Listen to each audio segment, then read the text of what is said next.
Okay, so last time we introduced the basic aggregate demand, aggregate supply model. So let's review what we talked about last time.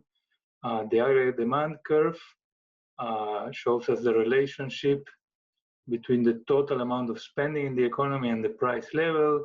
Using our income expenditure model, we concluded that as prices go up, people see their purchasing power reduce, and so they buy less stuff, and so aggregate demand curve shifts. The higher the price, the lower the amount of spending in the economy. And then we have the short run aggregate supply curve, the curve in red, which tells us what is the relationship between the total amount that is produced in the economy and the price level.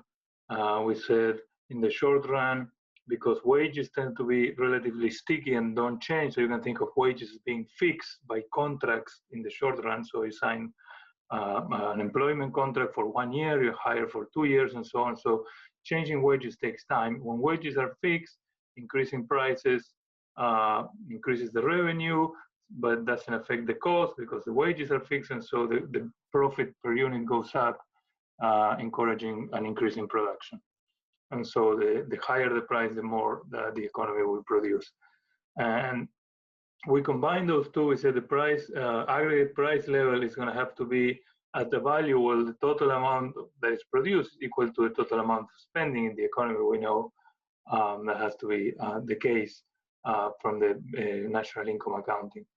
And so if the price is above the equilibrium price, then the economy is producing, let's say above PE here, the economy is producing more than people want to buy, and so we have excess supply of goods that will push the price down. If the price is below the equilibrium price, then the people want to buy more than what the economy is producing. There are shortages, and this pushes the prices up. And the only equilibrium price, the only price where we will start there's no further pressures to move and change prices, is PE, the equilibrium price, where at that price, the amount that the producers produce is the same that the consumers and firms and the government and other want to buy. Okay, so that's the basic of the aggregate demand, aggregate supply model. And now we want to use those basic ideas to think about different shocks and think about economic fluctuations and recessions and boom through the lens of this model. We already talked about economic recessions essentially from the expenditure and income model, which essentially you can think of it as a model that focuses on the aggregate demand side of things. Today, we're going to also consider supply shocks, and that's going to help us to think essentially more richly about the type of economic recession that we can have, that essentially can come in two flavors. The economic recessions that are caused by the aggregate demand, and the economic recessions that are caused by a reduction in aggregate supply. Okay, so let's look at that in a little bit more detail. So we already went through this, and so as we were saying, it's a little bit of language. We call a demand shock anything that moves the aggregate demand curve. A supply shock is anything that moves the supply curve. And so we have a negative demand shock. Let's look at table A. We can see that this is going to create a recession. We move from equilibrium point E1 to equilibrium point E2. We're going to have a recession, and accompanying the recession, we'll see a reduction in prices. So typically, this is, for example, what we saw in the Great Depression of the 1930s, where you see a big reduction in output, in economic activity, accompanied with downward pressure on prices. Similarly, when you have positive shocks on demand, maybe people are getting optimistic about the future economic outlook of a country or so, and they start spending more, and so this would create an economic boom, but it will also put pressure on prices to increase. On the other hand, when you're dealing with a negative supply shock, for example, in the 1970s, there was during the creation of OPEC, the price of oil went up because oil is a very important input for the production of a lot of other goods. This increased the cost of production, increasing the cost of production, as we know, reduces aggregate supply. When we have that, we have something which happened in the 1970s. That's where the term comes from, stagflation, which is telling you that there's at the same time stagnation, which refers to a recession, output is going down, but there is upward pressure in the prices. And it's easy to understand the reason why you have stagflation in a supply shock, negative supply shock type of recession, is because now what's going on is that there's less good available in the economy. The recession is not being caused like in the 1930s because people are getting pessimistic, they're saving too much, they're not spending enough, but it's actually because not enough goods are being produced, there's less goods being produced. And so if you're thinking about the coronavirus crisis, on the one hand, because people are not working, are producing less, certainly supply shock is going to be an element of that. And the key issue there is that it's going to put upward pressure on goods. Goods are now relatively more scarce, there's less goods being produced. That puts pressure on prices to go up because to kind of signal the market that goods are more scarce. And so that's the main distinction, is that when you have a negative supply shock, you have recession, but with inflation rather than deflation. Okay? And so, like I said, how to tell which one, which economic crisis was caused by what is kind of difficult to say at times. Sometimes it's pretty straightforward. Most people agree that the 1930s and 2008 were essentially demand recessions, but the 1973, here we have the Arab-Israeli war, Iranian revolution, anything that brings instability to the Middle East, increase the unemployment rate. During these times, also there were high inflation rates in the US economy. And so these two recessions kind of fit more the idea of a supply shock, stagflation. Now, a little bit of terminology, we're talking about gap. So we define the idea of potential output when we talk about long-run aggregate supply. The potential output is essentially how much can the economy produce given all the available inputs and technology, how much workers it has, how much knowledge and skills those workers have, and also what are the capital goods and technology that we have available for production. And that determines the total amount that we could produce. Now, output could be potentially below or above that. The output gap essentially is the difference between the actual output that we observe and the potential output, okay? And so the output gap, we can compute it in percentage points by the formula here. And when aggregate output is above potential output, we call that an inflationary gap. We think of that in terms of if we're producing more than what we have potential to produce, that's essentially going to start putting pressure on resources and people. There's not going to be enough workers, there's not going to be enough machines. And so the cost of capital, the cost of workers, which is the wage, will go up, and they will put upward pressure on the prices.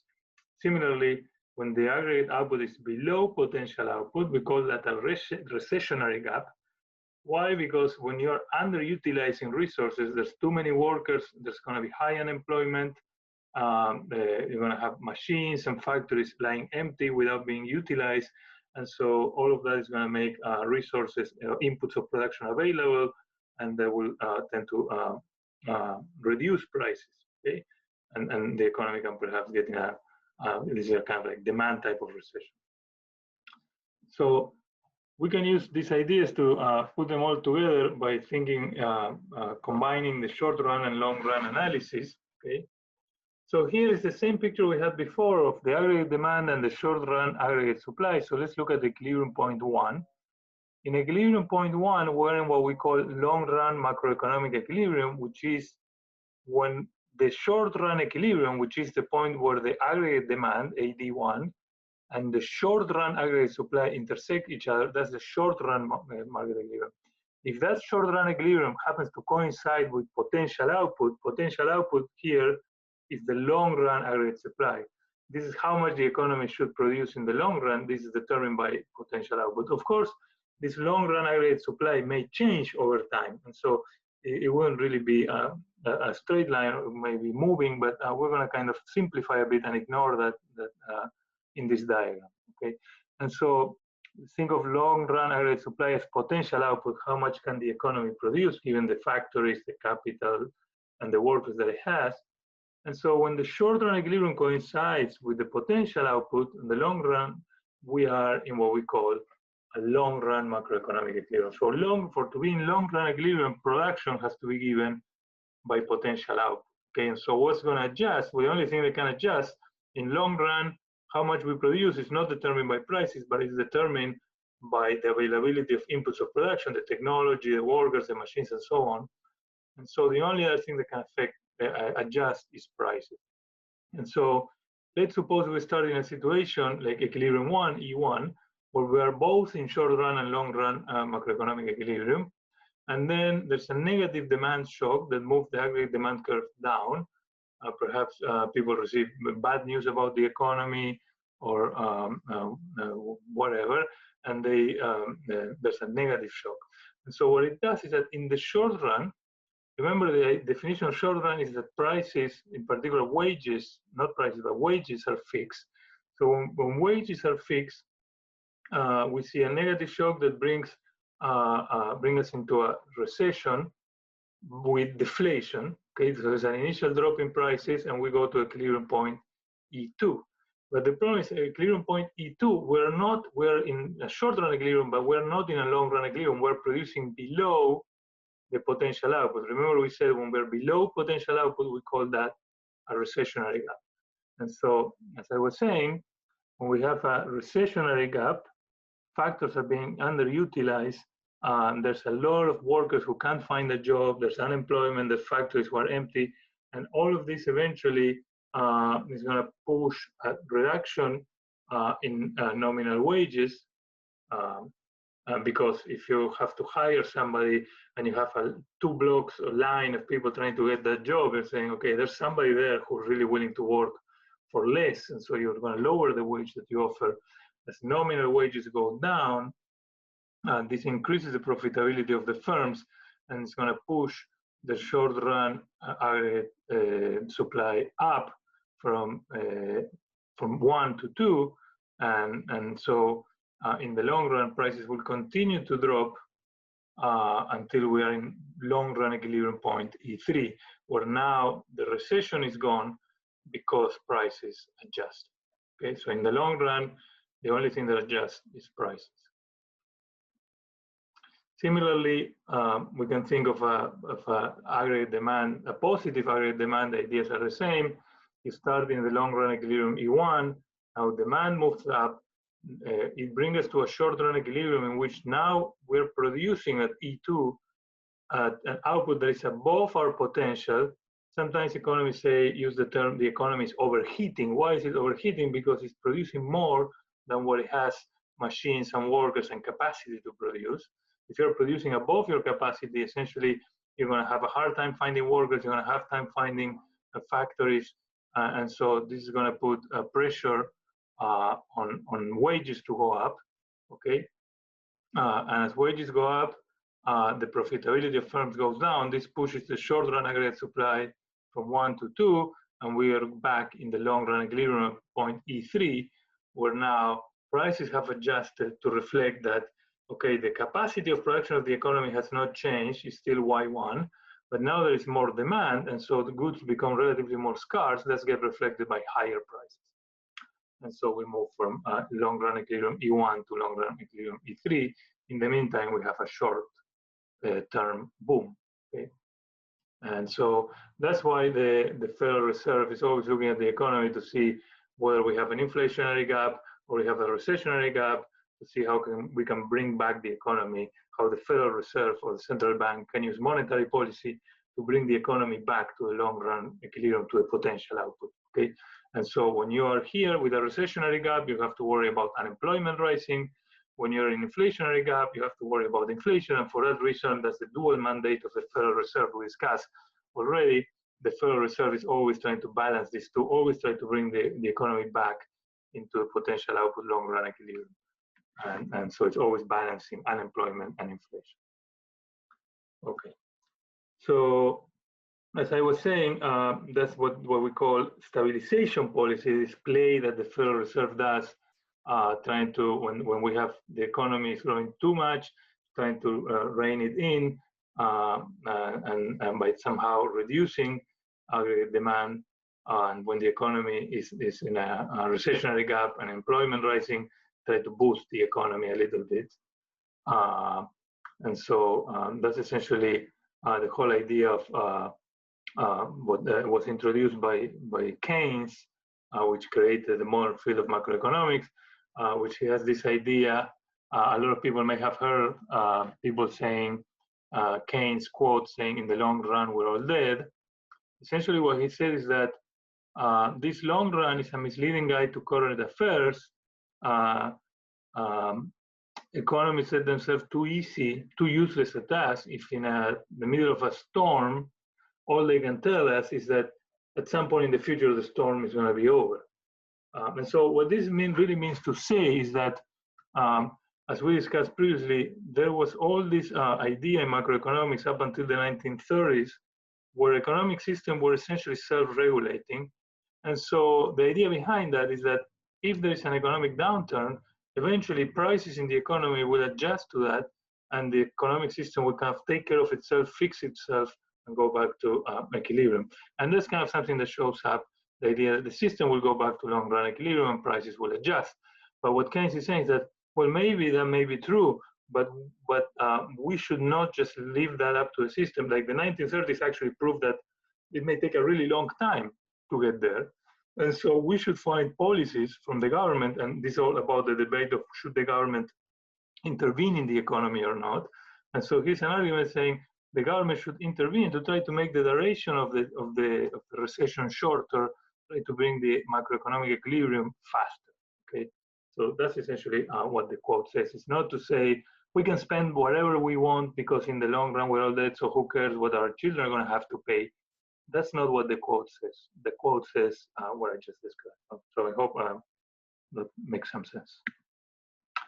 All right, so there's another important issue, which is that the Federal Reserve is pretty powerful in responding to demand shocks, but responding to supply shocks is relatively tricky because essentially the Federal Reserve, by using monetary policy or the government by using government spending and taxes, they have an influence on aggregate spending, but they really don't have an influence on how much the economy produces. They may have some form of influence through taxes, but generally in the short run, they have a much less influence. And so if you have a negative supply shock, you have at the same time to fix two problems.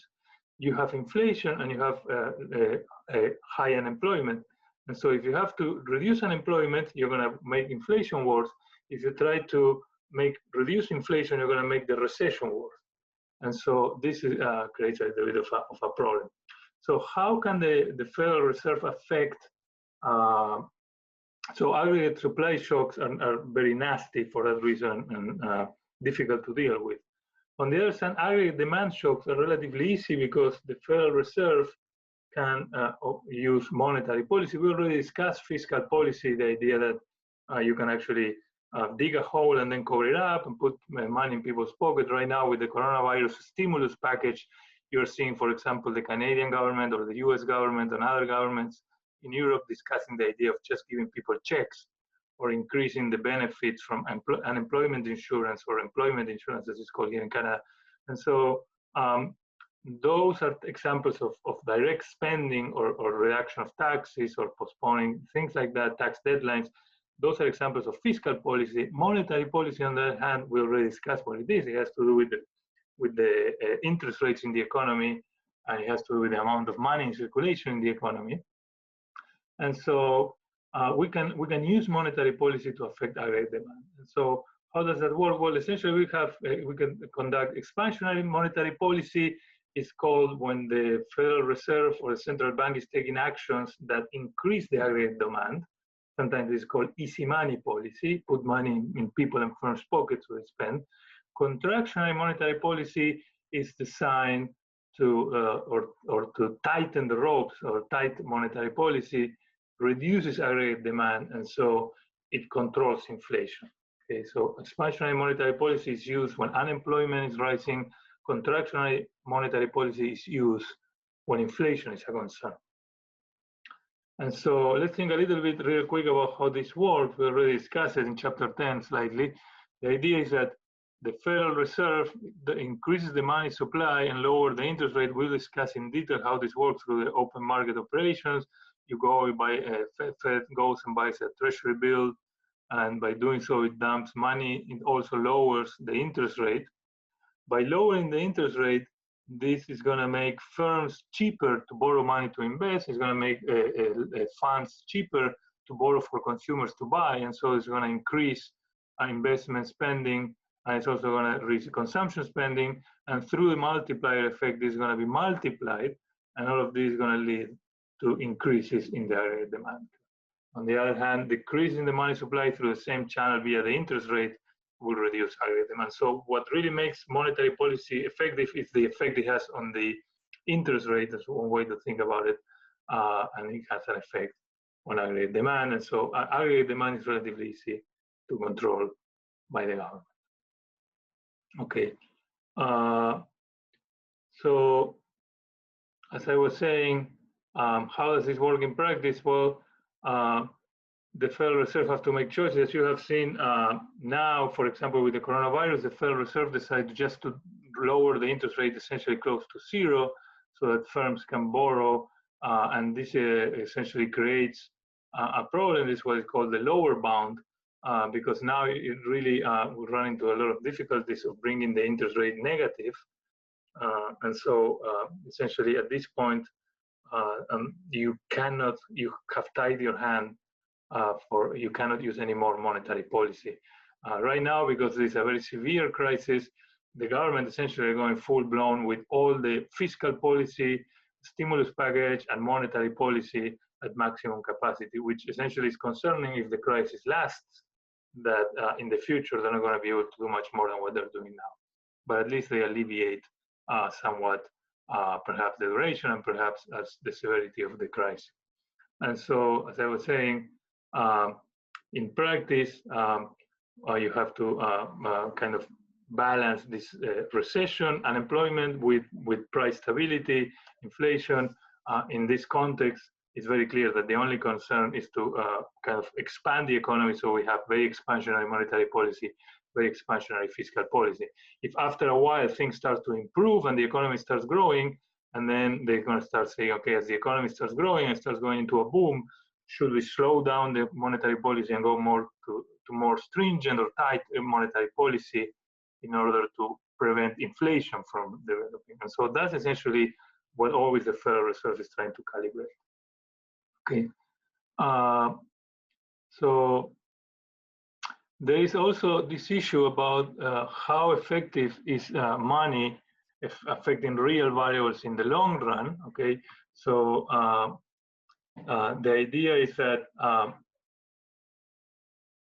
when we change the amount of pieces of paper printed in circulation in an economy, that should really not have an effect on what we can produce in the economy. So it doesn't have an effect on the long run aggregate supply. And for that reason, in the long run, the only effect that we're going to have is monetary. That idea, that theory is called the neutrality of money, and essentially it says you can have effects in the short run via the interest rate when you print money and dump money in the economy, but eventually in the long run, all you're going to do is create inflation. Okay, and so that's essentially you can think of it with this diagram as you have expansionary monetary policy. In the short run, you push the aggregate demand up, you're going to have an increase in output, but eventually prices will adjust, and this will essentially bring you back. So in the long run, there is no effect on output, no effect on real variables, only effect on prices, which is a nominal variable. And so this idea is monetary neutrality. So most people believe that the monetary policy, and you can see the Federal Reserve doing it, so the Federal Reserve believes this, and most central banks believe this, that money is not neutral in the short run, but most people also think that the money is neutral in the long run. And so you can see a little bit of evidence for this idea of monetary neutrality, where you have here on the horizontal axis is the growth rate in the money supply. So for example, Israel had 30-something% increase. The US had a 6 or 7% increase. This is the 45-degree line. So to have monetary neutrality, now this graph is not very precise. You have to, over what long of a horizon are you taking the average here, and over what period are you taking the average here. There's issues about how long this short run versus long run is. There's a lot of issues behind this graph that we're not discussing, but essentially you can just see that all these points are pretty close to the 45-degree line. So this presents some evidence in general that countries that print more money generate more inflation, and you would also think generate less effects, real effect on real variables like output. Okay. So that's essentially what you see in the evidence. So there is certainly some evidence to support this idea. It's not exact for a lot of the complications that I described, but generally it's true. Okay, so thank you very much. I hope you enjoyed it.